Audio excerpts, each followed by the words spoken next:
Do you think you should wait to buy real estate because prices are too high? We're experiencing another housing bubble that's going to burst any minute. Do you prefer not to watch videos where the host doesn't use the word burst? Let's find out the answers to those questions by popping this bubble. Okay, it's not a bubble, it's a balloon. All right, and you can stop judging me. I can tell that you're judging my budget for my YouTube channel or my lack of any budget at all. I've got it. Are we experiencing another housing balloon that's going to burst any minute?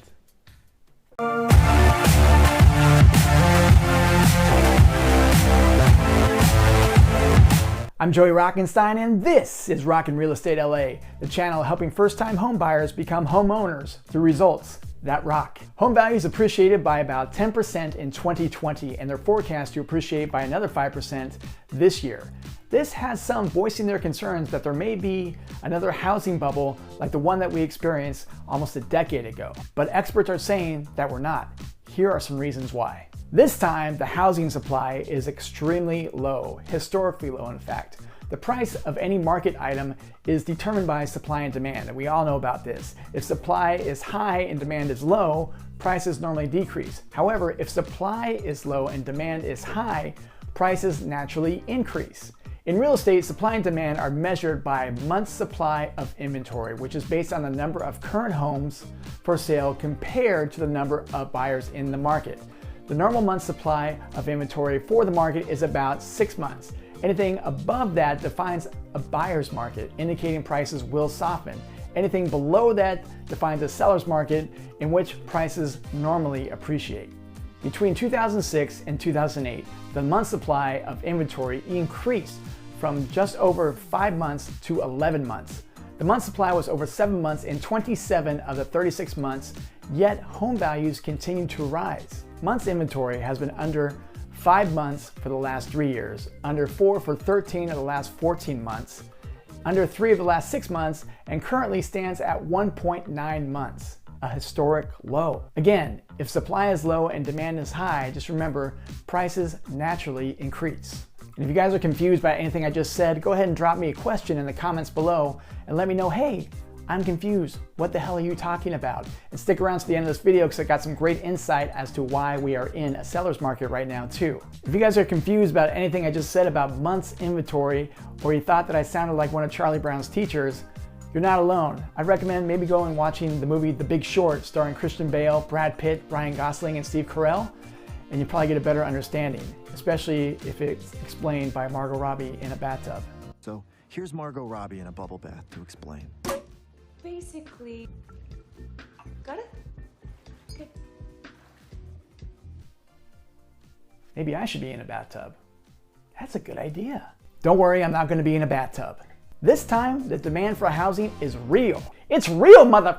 During the housing boom of the mid-2000s, there was what Robert Shiller, a fellow, well hello fellow, at the Yale School of Management's International Center for Finance called irrational exuberance. The definition of the term is unfounded market optimism that lacks a real foundation of fundamental valuation, but instead rests on psychological factors.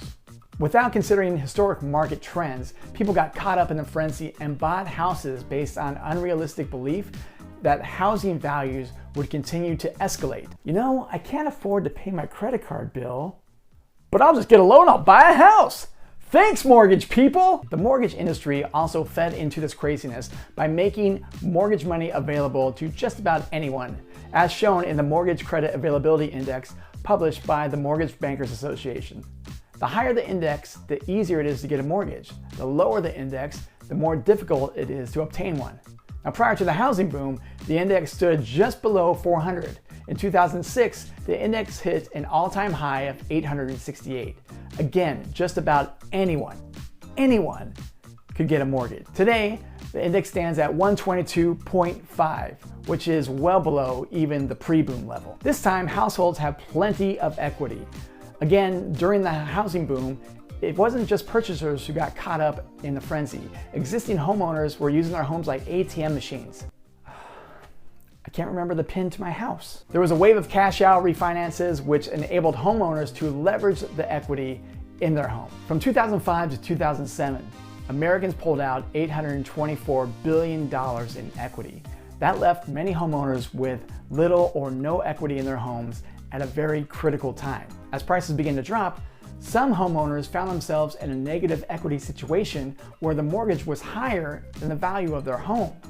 Many defaulted on their payments, which led to an avalanche of foreclosures. Today, the banks and the American people have shown that they have learned a valuable lesson from the housing crisis a little over a decade ago. Well, at least they learned something. Cash out refinance volume over the last 3 years was less than a third of what it was compared to that 3 years leading up to that housing crash. This conservative approach has created levels of equity that we have never seen before.